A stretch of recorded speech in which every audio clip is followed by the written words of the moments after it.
예, 돌팔입니다. 오늘은 제목의 주제, 흥국생명으로 알아보는 로테이션 대백과 로테이션과 선수 교체에 관한 관행들 그리고 규칙들 이런 거를 알아보겠습니다. 예전에 비슷한 영상, 왜 캡틴 킴은 IBK전에서 후위에 배치되었을까라는 비슷한 영상이 여러분들의 엄청난 사랑으로 조회수가 12만 분이 보셔가지고 정말 감사드리는데, 그때는 그 시합의 로테이션에 대해서만 설명을 드린 거고, 이번에는 전반적인 로테이션, 전반적으로 배구의 로테이션이란 뭔가, 그리고 교체 규칙 이런 것들, 로테이션을 어떤 식으로 작전에 활용하는가, 이런 것들에 대해서 다뤄보려고 하고요. 그런데 그 예시를 흥국생명으로 들어서 알기 쉽게 전달을 해드리고자 하는 목적으로 영상을 제작하게 되었습니다. 오늘은 진짜로 제가 이따가 설명드릴 때 스마트 로테이션 시스템으로, 저번 영상에서 보여드린 스마트 로테이션 시스템은 이제 웃기려고 한 거고, 지금은 진짜 스마트입니다. 진짜 컴퓨터로 이렇게 움직일 수 있는 스마트 로테이션 시스템으로 보여드릴 수 있는데, 이렇게 전위에 뭐 있고 3명 있고 후위에 3명 있고 이런 것들 보셨죠? 이게 어떤 순서로 돌아가냐,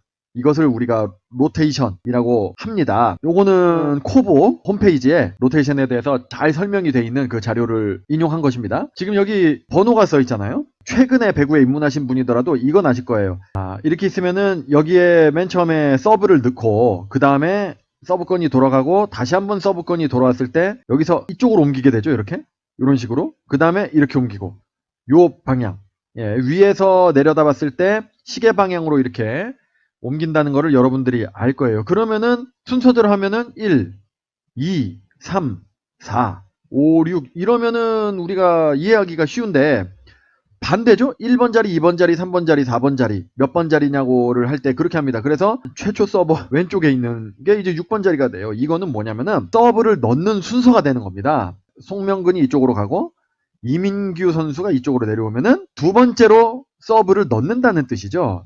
그런 식으로 자리를 표기를 합니다. 맨 처음에 시합을 시작할 때 1번 자리, 2번 자리, 뭐 3번 자리 이런 식으로 해가지고 심판, 감독관, 방송사 기록원들에게 4개의 로테이션 기록지를 제출을 하게 되어 있습니다. 시합을 하기 전에 제출하고 각 세트가 시작하기 전에 제출을 하게 되어 있습니다. 그래서 각 세트가 시작할 때 이렇게 1번 자리, 2번 자리, 3번 자리, 이거는 선수의 번호죠. 번호.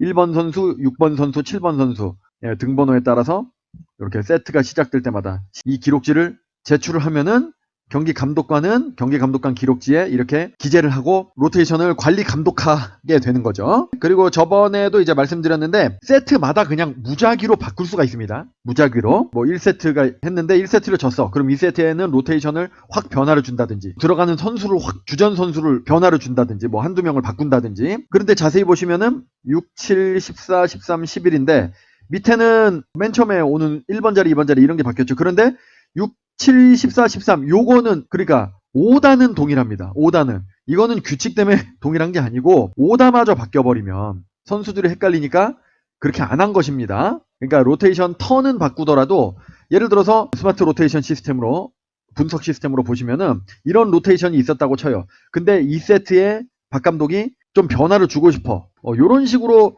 바꾸고 싶다. 이렇게 해서 할 수가 있는데, 그렇지만 이제 전후 관계, 각 선수의 전후 관계는 같은 전후 관계로 바꾸는 게 좋습니다. 그래야 안 헷갈립니다, 선수들이. 만약에 근데 이거를 이런 식으로 막 전후 관계까지 막 바꿨어. 그러면은 헷갈리거든요, 중간에. 그럼 로테이션 폴트, 포지션 폴트 이런 것들이 나올 수가 있습니다. 그렇기 때문에 전후 관계는 바꾸지 않고 턴만 좀 바꾸든지, 더 좋으면은 뭐 좋은 로테이션이라고 판단되면은 턴도 안 바꾸는 게 제일 안 엇갈리겠죠. 그런 게 이제 관행이 있고요. 보통 로테이션을 어떻게 짜느냐, 이것도 살짝 설명을 드렸어요, 저번 동영상에서. 6명의 주전 선수를 선발로 이렇게 내세우죠. 우리가 포지션들이 있습니다. 한국에서 주로 쓰는 용어로 제가 말을 드릴게요. 그러면은 레프트, 그리고 라이트 R, 그리고 센터 C, 그리고 세터 S 이런 식으로 있습니다. 그리고 리베로, 리베로는 1명 또는 2명을 지정을 합니다. 시작을 할 때. 여기 캡틴 킴은 안 써있지만은 레프트죠. 아시다시피. 보통의 경우 레프트 2명, 센터 2명, 라이트 1명, 세터 1명 이런 식으로 한국 V리그에서는 정착이 돼 있습니다. 그 세계적으로 정착이 돼 있어요. 이게 규칙으로 정해진 게 아니에요. 센터는 2명이어야 된다, 레프트가 2명이어야 된다 이런 식으로 정해진 게 아니고, 요게 현대 배구에서는 가장 보편적이고 게임을 안정적으로 운영할 수 있는 시스템이기 때문에 이렇게 된 건데, 기본적으로 말씀드릴 것은 같은 포지션은 대각에 있어야 된다. 전이랑 후위에 1명씩은 있어야 되고 대각 관계에 있어야 된다라는 겁니다. 그게 무슨 말이냐, 레프트 캡틴 킴이 여기 있으면은 이 대각선에 같은 레프트인 김맨이 있어야 된다는 거고, 센터 가운데에 있죠. 지금 가운데에 있으면은 센터가 꼭 가운데에서 출발해야 되는 거는 아니에요. 지금 예를 들다 보니까 그렇게 된 거예요. 옆으로 가도 돼요. 그러면은 같은 센터인 김세영이 둘 다 가운데니까 대각관계에 있는 거죠. 그리고 세타랑 라이트가 주로 대각관계에 있습니다. 보통의 경우는 둘 다 한 명이기 때문에. 왜 대각관계에 있어야 되느냐? 센터는 블로킹을 담당해야 되고 레프트는 공격을 담당해야 되는데 전위에 레프트가 한 명 있고 후위에도 한 명 있어야 되잖아요. 그런데 만약에 대각관계에 있지 않고 레프트랑 레프트가 이런 식으로, 센터랑 센터가 이런 식으로 있다고 쳐보자고요. 그러면은 한 턴이 돌면 별 문제 없습니다. 별 문제 없죠? 왜냐면은 캡틴 킴이 여기 있죠? 그리고 한 턴이 더 돈다고 생각해 봅시다. 별 문제 없죠? 근데 뭐 레프트가 두 명이 있긴 하지만 뭐 공격수 라이트 한 명 있고 별 문제 없습니다. 그런데 여기서 네 턴이 더 돌아간다고 생각을 해보자고요. 요렇게 될 거 아니야. 레프트 두 명이 전위에 있는 경우가 발생한다면 레프트 두 명이 둘 다 후위에 있는 경우도 발생합니다. 그러면은 지금 앞에 세터 한 명하고 센터 두 명이 있어요. 그럼 윙에서 공격을 할 수가 없어요. 좌우 날개에서 공격할 사람이 없어지는 거죠. 그렇기 때문에 엉망이 돼버립니다. 그래가지고 대각관계 이런 식으로. 센터도 마찬가지죠. 센터도 대각관계에 있어야만 항상 전위에 블러킹을 담당하는 센터가 한 명씩 있는 구조가 됩니다. 세터랑 라이트는 어쩔 수 없이 세터를 없앨 수는 없으니까 세터가 전위에 있을 때는 라이트는 어쩔 수 없이 후위에 있어서 윙 공격을 할 수는 없지만 이제 백어택을 담당하게 되는 거죠. 그런 식으로 하게 됩니다. 포지션들이 하는 역할을 좀 설명을 드릴게요. 그러니까 레프트는 주 공격수입니다. 지금 제가 좀 하다가 적어냈는데 보통 이제 윙 스파이커라고 해서 외국에서는 공격도 하고 리시브도 하고 주 공격수가 됩니다. 레프트에서 라이트도 주 공격수인데 에이스죠. 레프트가 에이스가 됩니다. 보통은 그 팀에서 가장 중요한 선수가 됩니다. 그러니까 리시브도 하고 스파이크도 하고 보통 왼쪽에서. 근데 이게 로테이션에 따라서 오른쪽에서 공격을 할 수도 있어요. 우리나라는 좀 약간 독특한 명칭으로 말을 하는데 꼭 왼쪽에서 공격하라는 법은 없습니다. 근데 주로 왼쪽에서 하는 경우가 많아요. 왜냐? 보통 우리 지구인들이 오른손잡이가 많죠. 그러면은 확률상 그러니까 오른손잡이가 한 7, 80% 되고 왼손잡이가 한 20% 되는데 그럼 그 7, 80% 중에 잘하는 사람이 있을 확률이 더 높잖아요. 20%인 사람들보다는. 그렇기 때문에 오른손잡이가 특별한 경우가 아니면은 왼손잡이인 팀 멤버보다 강할 확률이 높을 것입니다. 오른손잡이 중에서 뽑은 사람과 왼손잡이 중에서 뽑은 사람은 숫자에서 차이가 나니까 확률적으로 네트에 내 손이 닿지 않게 하려면 오른손잡이는 이 왼쪽에서 공격하는 게 좀 더 편합니다. 왼손잡이는 오른쪽에서 공격하는 게 좀 편할 수 있고요. 그러니까 이제 축구에서 오른발잡이가 레프트 윙, 왼발잡이가 라이트 윙을 하는 거랑 좀 비슷한 원리죠. 예, 각도가 그렇게 나온다는 거죠. 그러다 보니까 세터는 왼쪽을 바라보면서 오른손잡이인 레프트에게 오픈 공격을 특별한 작전이 없을 때는 오픈 공격을 올리는 것입니다. 그러다가 허를 찌르려면 백토스로 라이트 쪽으로 올리는 거죠. 그래서 모든 세타들이 왼쪽을 바라보면서 시합을 하는 것입니다. 오른쪽을 바라보면서 시합을 하는 세터는 그게 규칙으로 금지된 건 아닌데 제정신이라면 그렇게 잘 하지 않죠. 그러면은 만약에 그 팀이 약간 중학교 국민학교 팀이라서 되게 약팀인데 희한하게 100년에 한 번 나올까 말까한 라이트 선수가 뭐 있어가지고 키가 막 2m고 그러면은 그때는 에이스가 라이트니까 그럼 세터가 오른쪽을 보고 가끔 가다가 백토스로 레프트로 줘도 되지 않는가요? 그건 안 됩니다. 왜냐면은 이 세터가 그 팀에서만 늙어 죽을 게 아니잖아요.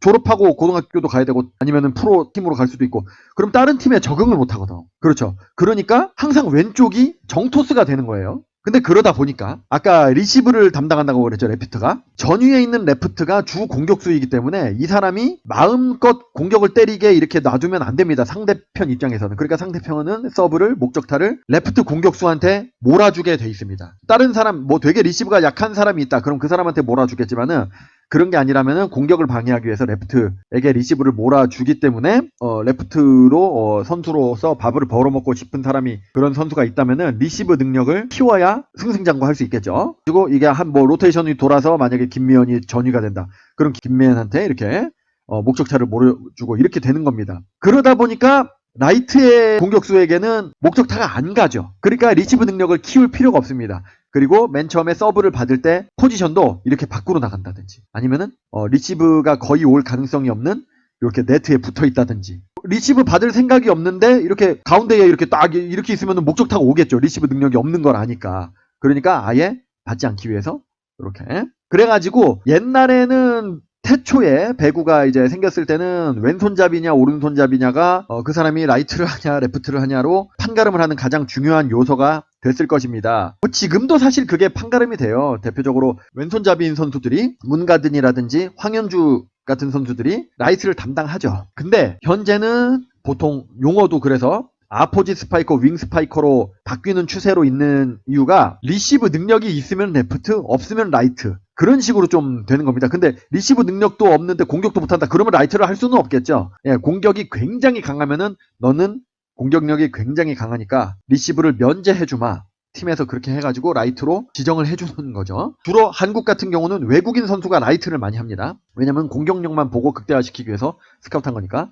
그리고 세터는 아시다시피 여러분 뭐 토스를 2단 토스를 연결해줘서 게임 메이커 역할을 하는 사람들이고, 센터는 주로 블러커 또는 가운데에서 중앙 속공을 하든지 세터가 올려준 공으로 오른쪽으로 이동하면서 이동 속공을 하든지, 이것도 이제 이동 속공을 하려면 이렇게 하면서 몸을 돌면서 오른손으로 때려야 되기 때문에 라이트 쪽으로 가면서, 대부분은 오른손잡이이기 때문에 라이트 쪽으로 가면서 이동 공격을 하는 경우가 많아요. 그러니까 이동 공격을 이쪽으로 간다? 그러려면 왼손잡이 센터여야 되겠다. 왼손잡이 센터이거나, 근데 왼손잡이 센터가 잘 없기 때문에 옛날에 황현주 선수는 라이트 공격수인데 이쪽으로 이동 공격을 감행하기도 했습니다. 예, 그러면은 굉장히 변칙적인 공격이기 때문에 상대방이 허를 찌르는 경우가 많았죠. 그리고 리베로는 이따가 또 좀 자세히 좀 다뤄볼게요. 수비 전문 선수. 예, 주로 센터랑 교대를 하는데, 요거는 이제 보니까 인삼공사전 5라운드죠. 인삼공사전에서 2세트 시작할 때입니다. 흥국생명이 어떤 로테이션으로 되느냐, 요런 식으로 있거든요. 요런 식으로. 도수빈 리베로는 지금 2주와 그 선크림 요정과 센터와 교체가 된 상황입니다. 주로 센터 후위에 있는 센터랑 교체를 하거든요. 얼핏 보면은 이렇게 생각하실 수가 있어요. 아, 요렇게 3명이 후위구나. 뒤에 있으니까. 그리고 요렇게 3명이 전위구나. 이렇게 생각할 수가 있어요. 그러면은 좀 이상하지 않습니까? 왜냐면은 뭐 일단 자, 후위에 이렇게 3명이 있다면 아까 후위에 동시에 레프트가 있으면 안 되잖아. 같은 포지션이. 근데 김맨하고 캡틴 킴이 이렇게 같이 있잖아요. 그러면은 아까 말한 거랑 좀 다르잖아. 관행이랑. 이거는 요렇게 후위 요렇게 전위가 아니고 어떻게 되는 거냐면, 로테이션이라는 거는 전위는 전위끼리 좌우가 맞아야 되고, 후위는 후위끼리 좌우가 맞아야 되고, 좌우가 순서가 바뀌면 안 되고, 좌측에 있는 선수끼리 전위 후위가 맞아야 되고, 가운데 있는 선수끼리 전후가 맞아야 되고, 가장 오른쪽에 있는 선수끼리 전후가 맞고, 그러면 됩니다. 그러니까 그냥 딱 봤을 때랑 로테이션이 사실은 차이가 좀 있어요. 지금 같은 경우는 어떻게 돼 있느냐, 김세영과 캡틴 킴, 요 둘이 왼쪽에 있는 겁니다. 그래서 전후, 그래서 좌측 전위 김세영, 좌측 후위 캡틴 킴, 요렇게 있는 거고요. 가운데에 부르나랑 김다솔이 있는 겁니다. 그러니까 부르나보다 김다솔이 뒤에 있어요. 둘이 중앙이에요. 대각을 이루는 겁니다. 그러니까 그렇게 구성되어 있는 거고, 도수빈 리베로가 요 선크림 요정 센터하고 교대가 된 거죠. 그리고 김맨과 도수빈 리베로가 전후 관계에 있는 겁니다. 앞에 있고 뒤에 있죠. 그러니까 이렇게 펜으로 제가 그려드리면은 요렇게가 지금 후위고요. 요렇게가 전위가 되는 겁니다. 후위끼리는 좌, 중, 우. 그러니까 오른쪽, 중간, 왼쪽 성립하죠. 전위끼리는 오른쪽, 중간, 왼쪽. 이렇게 성립이 되는 겁니다. 로테이션에 의한 포지션이 굉장히 복잡해요. 왜 이런 식으로 하냐? 그냥 편하게, 그냥 대충 이렇게 하면 편하게 쓸 수 있잖아. 근데 왜 이런 식으로 하냐? 이렇게 복잡하게 쓰면은 너무 복잡하니까 로테이션 폴트가 나올 수도 있잖아요. 근데 이렇게 복잡하게 하는 이유는 리시브를 받을 사람과 안 받을 사람을 구별하기 위해서입니다. 아까 제가 설명을 대충 드렸죠. 전위 센터는 블로킹을 해야 되긴 되는데 리시브 능력이 떨어지는 선수입니다. 그렇기 때문에 리시브를 받지 않는 약간 앞쪽이면서 라인 근처 구석에 짱 박혀 있는 것이죠. 그리고 브루나도 라이트고 리시브를 하지 않은 사람이기 때문에 네트에 붙어 있는 겁니다. 아무리 플로터 서브가 낙차가 크게 떨어진다고 해도 여기서 직각으로 떨어지지 못하잖아요. 아무리 가까워도 한 이 정도 떨어진단 말입니다. 어택 라인 근처. 그러니까 리시브를 피할 수 있는 거죠. 상대의 서브를 피할 수 있는 위치입니다. 세터도 리시브를 받으면 안 되죠. 왜냐면은 첫 번째 공을 받게 되면은 2단 토스를 누가 올려. 자기가 더블 컨택해서 2번 이렇게 칠 수는 없잖아. 그리고 리시브 하자마자 이렇게 딱 공격수한테 줄 수도 없고. 그렇기 때문에 세터는 상대가 서브를 하면은 바로 앞으로 이렇게 달려나가서 토스를 할 준비를 하는 겁니다. 보통은 3명은 리시브를 안 해요. 세타하고 라이트하고 전위 센터는 리시브를 면제를 해주는 겁니다. 이게 현대 배구가 보통 이렇게 돼요. 그런데 이제 그 도공전에 제가 영상에서 말했듯이 도로공사는 투맨 리시브입니다. 레프트 한 명도 클러치박 같은 경우는 리시브를 면제해주기 위해서 사이드 라인 근처에 서고 뭐 그런 게 있지만은 보통은 3명이 리시브를 합니다. 3명이 누구냐? 레프트죠. 전위 레프트는 목적타가 올 가능성이 높기 때문에 리시브에서 굉장히 자유로울 수가 없습니다. 아, 지금 후위구나. 자, 지금은 김맨이 전위죠? 김맨이 전위 레프트라 가지고 리시브가 옵니다. 목적타가. 그리고 요거는 흥국생명의 특수한 경우인데 상대방 서버의 입장에서는 캡틴 킴이나 리베로는 센터 대신에 들어왔지만 수비 전문 선수이기 때문에 리시브가 강하죠. 리베로보다는 김맨이 이 두 사람보다는 리시브 성공률이 떨어지기 때문에 목적타를 집중해서 주는 경향이 있습니다. 전위가 아니고 후위일 때도 집중해서 주는 경향이 있어요. 그렇기 때문에 살짝 사이드라인 근처에 이렇게 보내고 지금 사진을 보시면 그렇죠. 김맨은 사이드라인에 굉장히 가깝게 있습니다. 그런데 도수빈과 캡틴 킴이 많은 부분을 차지하고 있습니다. 그림으로 하면은 리베로와 캡틴 킴이 많은 부분을 이렇게 차지하고 있고 김맨은 조금 좁은 부위를 차지하고 있습니다. 이렇게 리시브 구역을 나누는 거죠. 요런 좀 의미가 숨어 있는 로테이션이었습니다. 이번에는 코트가 좀 바뀌었는데 지금 같은 로테이션 같은 경우는 5명이 지금 서 있죠. 1명이 안 보이는데 1명은 이제 서브를 늘어간 겁니다. 요렇게 돼 있죠. 김다솔 세타가 서브를 넣으려고 하고 있고 요런 식으로 구성이 되어 있어요. 그래서 박상미 리베로는 김세영 센터 대신 들어간 것이죠. 요렇게 전위 후위, 요렇게 김맨과 캡틴이 전위 후위, 그리고 선크림 요정과 김다솔 요렇게 전위 후위가 되는 겁니다. 그러면 서로 대각도 맞고 전위 후위가 맞죠. 근데 여기서 이제 서브권이 있는 쪽은 조금 약간 1차로 리시브를 하지 않잖아요. 그러니까 대충 서도 됩니다. 그러니까 로테이션에 대해서 막 되게 복잡하게 생각을 할 필요가 없고 그리고 상대적으로 서는 게 쉽기 때문에 그냥 앞에 3명 미리 전위에 있는 3명이 그냥 왜냐면 리시브를 받는 게 아니잖아. 공을 주는 거니까. 리시브를 신경 쓰지 않고 그냥 간편하게 자기가 서 있을 위치에 그냥 미리 서 있는 거죠. 후위도 마찬가지고 그리고 게다가 서브 넣는 사람은 서버는 좌우를 신경 안 쓰고 아무데나 서 있어도 됩니다. 그래도 반칙이 아닙니다. 여기서 서브를 넣어도 되고 여기서 서브를 넣어도 되고 그러니까 문가든 같은 경우는 여기서 서브를 넣죠. 그렇기 때문에 포지션 폴트가 잘 안 나와요. 서브를 넣는 사람들은 넣는 팀에서는 서브를 받는 팀에서 포지션 폴트가 나오는 경우가 많이 있습니다. 왜냐면 아까처럼 리시브 때문에 뭐 복잡하게 이렇게 막 쓰거든. 그러면은 포지션 폴트가 나왔던 장면을 한번 요 상황은 왜 포지션 폴트냐 도식화해보면 요렇습니다. 이것 때문에 저도 헷갈렸는데 아까 순간을 정지시킨 사진은 방송 화면은 김다솔이 이쪽에 있거든요. 근데 그거는 서브를 넣을 당시에 여기에 있다가 앞으로 달려나간 겁니다. 원래는 여기에 이제 위치를 해 있었던 겁니다. 그래서 요렇게 도식화를 했습니다. 그래서 현재 상태는 요렇게 도식화가 돼 있고 로테이션 상태가 여기 이쪽이 흥국생명이죠. 요쪽 판이 후위는 10번이 캡틴 킴이고 80, 18 도수빈, 캡틴 킴 그리고 김다솔 그래서 요렇게가 후위가 되겠고요. 앞에가 요렇게가 전위가 됩니다. 뭐냐면은 지금 전후는 맞아요. 8, 20 브루나와 도수빈의 관계는 여기랑 여기 브루나가 전위 도수빈이 후위 성립이 되죠. 그리고 캡틴 킴과 김미연의 관계 캡틴 킴 뒤 김맨 앞 해서 앞뒤가 맞죠. 그리고 김다솔 18번 선크림 요정 4번 해서 뒤 앞 이렇게 해서 전후 관계는 지금 각각의 포지션에서 맞습니다. 그런데 전위는 전위끼리 좌우가 맞아야 되고 후위는 후위끼리 좌우가 맞아야 되죠. 후위는 맞아요. 8번, 10번, 18번 왼쪽 중간 오른쪽 이게 맞죠? 그런데 전위가 맞지 않습니다. 20, 19, 4 브루나 그 다음 김맨 그 다음 선크림 이렇게 돼야 되는 겁니다. 근데 김맨이 더 바깥쪽에 있죠. 안쪽에 있어야 되는 겁니다. 그러니까 요게 맞는 겁니다. 요게 원래는 김맨이 좀 더 안쪽으로 들어와 있었어야 됩니다. 바깥쪽과 안쪽을 혼동이 됐기 때문에 틀린 거이긴 할 텐데 그러면은 이게 평소답지 않게 왜 혼동이 됐을까 하고 제가 좀 요번에 생각을 했는데 아무래도 아까 잠깐 나온 말인데 리시브를 구역을 나눈다 그랬잖아요. 그래서 리베로와 캡틴 킴이 좀 많은 구역을 담당하고 김맨이 사이드에 좀 붙어서 좁은 구역을 담당한다 그랬잖아요. 그러다 보니까 사이드 쪽에 이렇게 붙는 게 약간 정형화됐다 그래야 되나? 좀 몸에 뱄다고 해야 되나? 안쪽으로 이렇게 붙으면은 본인이 리시브 담당 구역이 많아지는 평소와는 다른 에어리어를 담당하게 됩니다. 그렇기 때문에 그런 패턴이 익숙했기 때문에 이렇게 붙어서 이런 폴트를 내지 않았나 생각이 됩니다. 그러면은 실제로 이제 로테이션과 포지션이 어떻게 되는지를 예를 들어서 제가 좀 설명을 드렸고, 자, 그러면은 다음은 교체에 대해서, 교체를 어떤 식으로 할 것인가, 그거에 대해서 한번 좀 보는 시간을 갖도록 해보겠습니다. 그러니까 브루나를 교체를 할 때를 예를 들어볼게요. 자, 브루나를 그 세트에 교체를 했었던 적이 있었죠. 그래서 가고 김다은이 같은 라이트니까 이렇게 들어온 적이 있었습니다.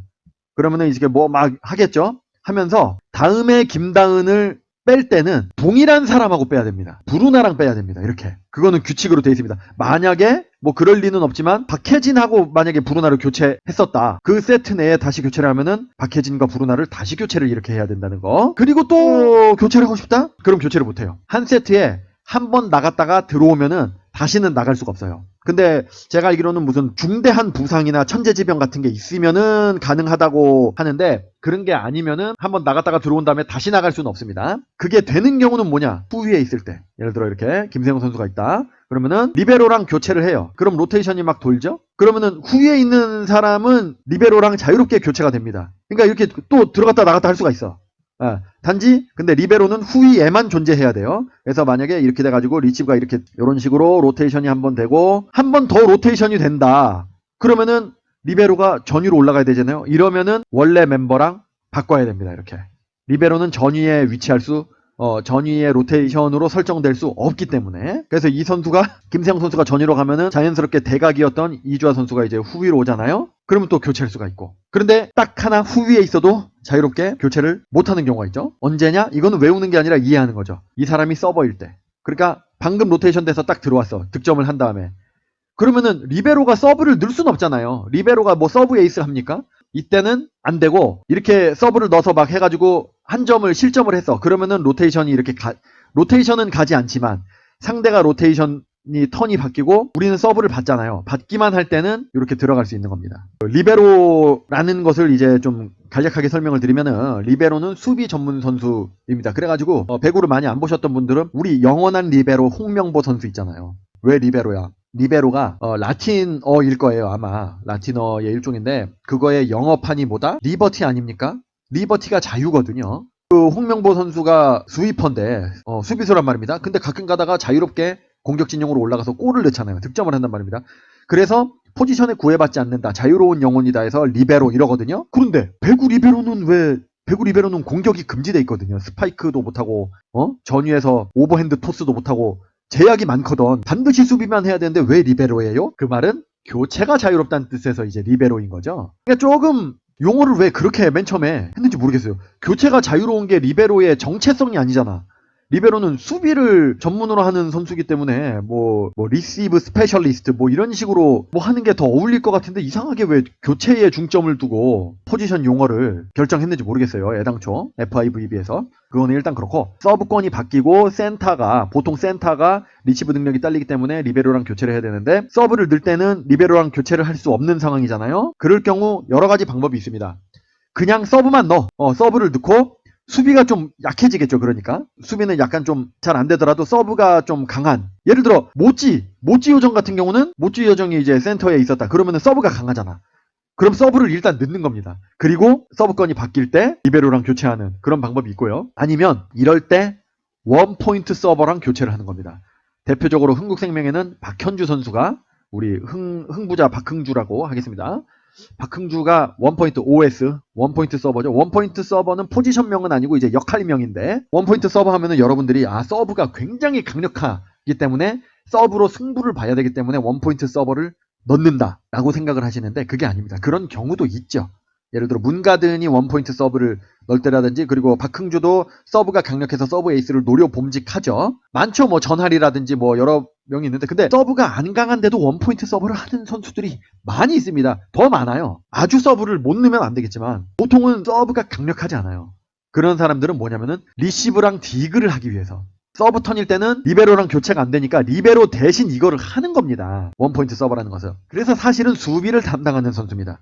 끝나고 나면은 이렇게 해서 다시 센터가 들어오고 센터가 리베로랑 교대하는, 그러니까 순식간에 교대가 이루어지는 이런 식으로 해서 원포인트 서버는 한번 서브를 하고 바로 제자리로 갑니다. 센터 입장으로서는 한번 교체됐다가 다시 들어온 거죠. 그럼 단점이 있죠. 이제 다시는 딴 사람과 교대를 못한다는 단점이 있어요. 그래서 그 다음 턴 이제 리베로로서 한 바퀴 돌고 전위로 가면은 다시 교체돼서 이렇게 돼서 한 바퀴 돌면은 원포인트 서브를 쓸 수 없고 직접 서브를 넣어야 됩니다. 서브 있는 동안은 계속 하다가 서브권이 바뀔 때 리베로가 다시 들어오는 이런 식으로. 그래서 원포인트 서버는 진짜 한 번밖에 좀 못한다는 거. 실제 시합을 예로 이제 딱 들면은 박흥주가 김세영 대신해가지고 원포인트 서브를 넣고 나갑니다. 예, 나가면서 교체돼서 분명히 나갔는데 다시 따라 들어오죠. 지금 참고 영상을 보시면은 아니 왜 교체돼서 들어갔는데 왜 다시 나와? 이거는 바로 들어가자마자 김세영 선수가 리베로랑 교체돼서 다시 나온 것입니다.